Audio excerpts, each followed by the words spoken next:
မင်္ဂလာပါကျွန်တော်တို့ဒီနေ့စနေနေ့ပွဲစဉ်တွေအများကြီးရှိပါတယ်ဆိုတော့အီတီကိုဘာစီလိုနာရီယယ်မက်ဒရစ်ဘိုင်ယန်အာဆင်နယ်မန်စီးတီးချက်စီကျွန်တော်တို့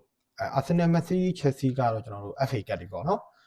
FA ကတ်အင်္ဂလန်ပြည်တွင်းဖလားတွေ FA ကတ်တွေဖြစ်ပါတယ်ဆိုတော့ဒီနေ့ကျွန်တော်ဒီထဲကမှာပေါ့နော်စိတ်ကြိုက်မှုအရှိဆုံးတစ်ပွဲကိုလည်းပြောပြသွားမယ်တိုတယ်5ပွဲ6ပွဲပေါ့နော်ကျွန်တော်သုံးသက်ချက်လေးလုပ်ပြီးမှဖြစ်ပါတယ်ဆိုတော့အဆုံးထိမကြည့်ကြဘူးဆိုရင်ကျွန်တော်တို့အနောက်နားလေးမှာအနောက်နားလေးပြီးကနေလေးပေါ့နော်ကြည့်ပါကျွန်တော်ရဲ့စိတ်ကြိုက်မှုအရှိဆုံးတစ်ပွဲကိုဒီမှာလက်ဆောင်ဖြစ်ပြောပြမှာဖြစ်ပါတယ်အဲ့တော့အားလုံးပဲစလိုက်ပါမယ်ပထမဦးဆုံးမန်စီးတီးလီဗာပူးပြောရရင်ဒီဟာကFA ကတ်ပေါ့နော်ဆိုတော့လီဗာပူးကနောက်ပွဲမှာကျွန်တော်တို့ PSG နဲ့ UCL ကစားဖို့ရှိပါတယ်မန်စီးတီးကတော့ Real Madrid နဲ့ထွက်လိုက်ရပြီဖြစ်တဲ့အတွက် UCL တော့မကစားရတော့ဘူးဆိုတော့ဒီဖလားပေါ်မှာပေါ့နော်ပို့ပြီးတော့မျော်လင့်ချက်ထားမဲ့အသင်းကမန်စီးတီးဖြစ်နေတယ်နောက်ပြီးတော့လီဗာပူးကဒါမျိုးမို့လို့မထားဘူးလားဆိုရင်တော့လည်းမဟုတ်ပြန်ပါဘူးဘာလို့လဲဆိုတော့သူတို့ဝူကိုအမှတ်ပေးမှာတော့ကဒီရှုံးခဲ့တယ်ပေါ့နော်တို့ပေမဲ့ဒီ FA မှာပြန်တွေးတဲ့အချိန်မှာကြတော့အနိုင်ရခဲ့တယ်ဒါမျိုးလေးတွေပေါ့နော်ဆိုတော့ပြောရရင်ဒီနေ့နှစ်သင်းစလုံးကဒီဖလားတစ်လုံးဖြစ်တဲ့အတွက်ကစားတာတော့အမှန်ကန်ကစားလာမှာပဲအဲ့တော့နောက်ဆုံးတွေ့ခဲ့တယ်ပေါ့နော်ဒီ MP မှာလီဗာပူးအနေနဲ့မန်စီးတီးကို 1-2 နဲ့ရှုံးခဲ့တယ်ပြောရရင်မန်စီးတီးရဲ့အခုလက်ရှိအနေထားပေါ့နော်အနေထားကလီဗာပူးတို့ရှင်နိုင်တဲ့အနေထားတော့မရှိခဲ့ဘူးဒီ2025ဒီပေါ့နော်2025ရယ်2026အခုလက်ရှိနှစ်ကြော့ပေါ့နော်နှစ်ကြော့ကိုကြည့်လိုက်တဲ့အချိန်မှာမန်စီးတီးကပဲအသာရထားတာကိုတွေ့ရတယ်အမှတ်ပေးမှာပေါ့နော်ဆိုတော့အခုဒီ FA ကမှာလဲဒီလိုပဲမန်စီးတီးကပဲထပ်ပြီးတော့အသာရသွားနိုင်မလားဆိုရင်တော့အရင်ကြီးတော့လွယ်ကူမယ်လို့တော့မထင်ဘူးဘာလို့လဲဆိုတော့ဒီနေ့ရှုံးထွက်အနေထားလျှောက်ဆိုတော့ penalty ထိဆွဲမယ်ဆိုရင်လည်းဆွဲလို့ရတယ်ပေါ့နော်ဆိုတော့ဘယ်လိုပဲနေနေကျွန်တော်ဒီပွဲလေးကိုရဲဆွန့်ပြီးတော့ကျွန်တော်goal out ပေါ့နော်goal out ကိုပဲရွေးချယ်ပေးကြပါလေလီဗာပူးရဲ့အခုဒီလက်ရှိပုံစံအနေထားရပေါ့နော်လီဗာပူးကဖလားဆိုရင်တော့တခြားလေးကန်တယ်ပေါ့နော်ဆိုတော့လီဗာပူးလည်းအရင်ကြီးဖွင့်ဆော်ရမှာတော့မဟုတ်ဘူးပေါ့နော်မန်စီးတီးကိုဖွင့်ဆော်လာရင်သူတို့တိုင်ပတ်နိုင်တဲ့အတိုင်းအတာမျိုးတော့ရှိမယ်အဲ့တော့ goal out ကလည်းကျွန်တော်တို့စဉ်းစားရမယ်အပိုင်းပေါ့နော်အဲ့တော့ goal out လေးကိုရွေးချယ်ပေးခြင်းနဲ့ဆိုတော့ဘိုင်ယန်နဲ့ prime back ပြောရရင်ဒီနေ့ဘိုင်ယန်ရဲ့အခုလက်ရှိဒီ prime back ပေါ်ဖွင့်လှစ်ထားတဲ့အတိုင်းအတာပေါ့နော်တလုံးဆိုရင်တဝက်နစ်နာရမယ်ဆိုတဲ့အတိုင်းအတာမှန်ကန်မှုရှိမနေသေးပါဘူးဆိုလိုချင်တာကဘိုင်ယန်ကနောက်ပွဲနော်Real Madrid နဲ့ UCL ရှိလို့မို့လို့ short ပေးထားတယ်ပေါ့နော်ဒါဆိုရင်တစ်ဖက်က prime back ကိုကြည့်မယ်ဆိုရင် prime back ကကျွန်တော်တို့နောက်ပွဲ Europa League ရှိပါတယ် prime back အနေနဲ့လေဆိုတော့ဒီလိုမျိုးအတိုင်းတာမှာတော့ဘိုင်ယန်ရဲ့ဒီလုံလောက်တဲ့ဖွင့်လှစ်မှုမရှိတာကပြောရရင်တော့ဘိုင်ယန်တို့ဒီနေ့လွယ်ကူမယ်လို့တော့မမှန်ထားဘူးပေါ့နော်ဘော်ကီကဆိုတော့ဘာလို့ဒီလီဗာပူးစင်ကိုတောင်မှပေါ့နော်ဘိုင်ယန်အနေနဲ့တလုံးဆိုရင်ပလေးနစ်နာရမယ်ဆိုပြီးတော့ဖွင့်လှစ်ထားတယ်ပေါ့နော်သို့ပေမဲ့အခုဒီ prime back ကိုကြတော့လီဗာပူးစင်ထက်ကျွန်တော်တို့ပြား100လောက်နိုင်နေ prime back ကိုကြတော့ဘာဖြစ်လို့ဒီတလုံးဆိုရင်တဝက်ပဲနစ်နာတဲ့အတိုင်းအတာမျိုးပေါ့နော်ဒါမျိုးလေးခင်းတာလေဆိုတော့ဘိုင်ယန်ကတော့ဖွင့်လှစ်မှုကတော့တိတိတသာကြော့နေပါတယ်ဆိုတော့ကိုကောင်းသေးကလည်းပြောမယ်ဆိုရင်သုံးလုံးဆိုရင်အပြည့်နီးပါးရှုံးမယ်ပေါ့နော်အနေထားက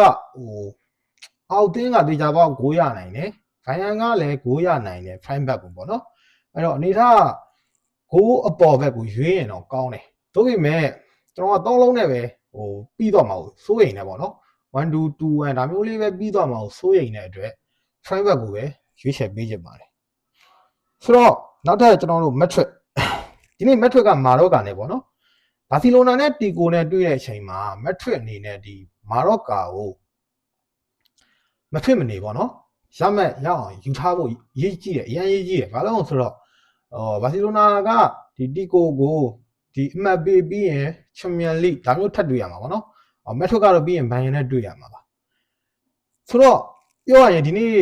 မက်ထရစ်ရဲ့ဒီမာရော့ကာပေါ်ဖွင့်လည်မှုပေါ့နော်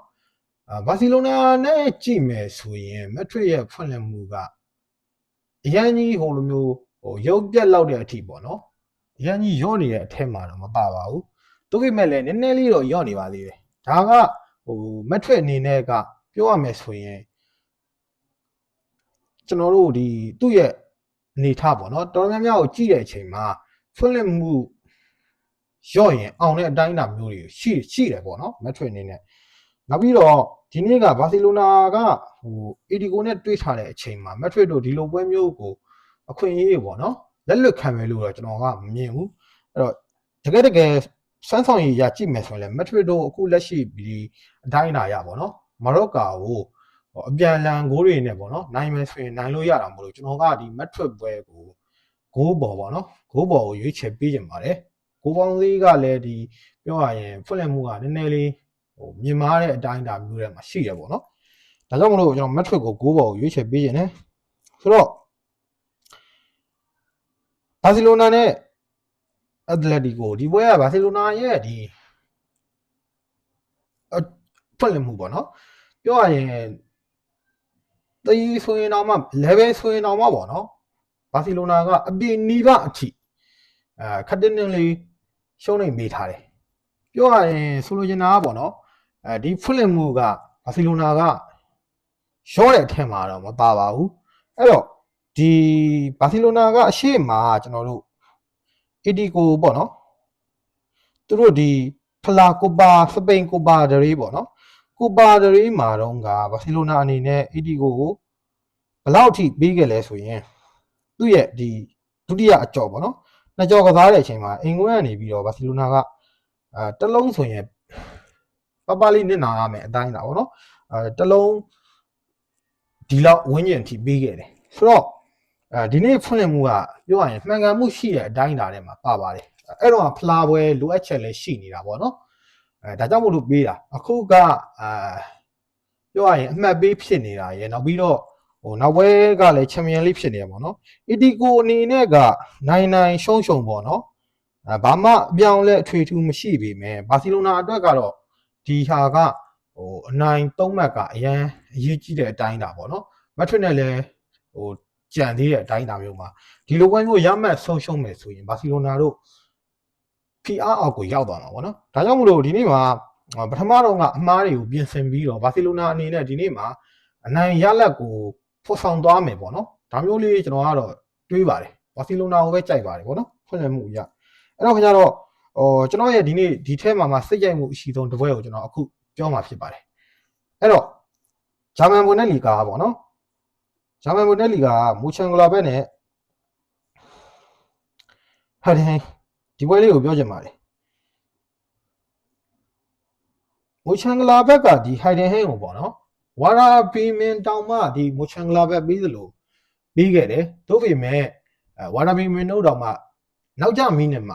အောင်ခဲ့တာပေါ့နော်ဟိုင်ဒန်ဟင်းပုံမှာဆိုတော့ဒီနေ့မှာပြောရမယ်ဆိုရင်မူချန်ဂလာဘက်ရဲ့ဒီဖွင့်လှစ်မှုကပြောတဲ့အထက်မှာလည်းပါမနေဘူးအရန်ကြီးမှန်ကန်မှုရှိနေတဲ့အထက်မှာလည်းပါမနေဘူးဗျဘာလို့အောင်ဆိုရင်အခုလက်ရှိအနေထားအရဆိုရင်တော့မူချန်ဂလာဘက်နဲ့ဝါရာဘီနဲ့ကကျွန်တော်တို့ဖွင့်လှစ်မှုအနေထားတစ်ခုတူတယ်လို့သတ်မှတ်လို့ရတယ်ပေါ့နော်သူတို့ဒီအခုလက်ရှိ table ရအထက်အောက်တိုင်းတာမျိုးမှာဆိုတော့အောင်မယ်ဆိုရင်လည်းအောင်လို့ရတယ်ဆိုတာဒါကိုပြောတာပါတို့ပြီမဲ့ကျွန်တော်တို့ဒီကိုစီပေါ့နော်မူချန်ဂလာဘက်ကောဝါရာဘီမင်ရောကိုစီတွေးခဲ့တဲ့ယူနီယံစိန့်ဘော်လီယူနီယံဘာလင်ဒီအသင်းနေနဲ့ပေါ့နော်လိုက်ကြည့်မယ်ဆိုရင်ဒီအသင်းတွေမှာမူချန်ဂလာဘက်ကပို့ပြီးတော့ဖွင့်လှစ်မှုပိုင်းဝါရာဘီမင်ထက်ပါနေတာကိုတွေ့ရတယ်ပလေးပေါ့နော်ဆိုတော့ဒီနေ့မှာ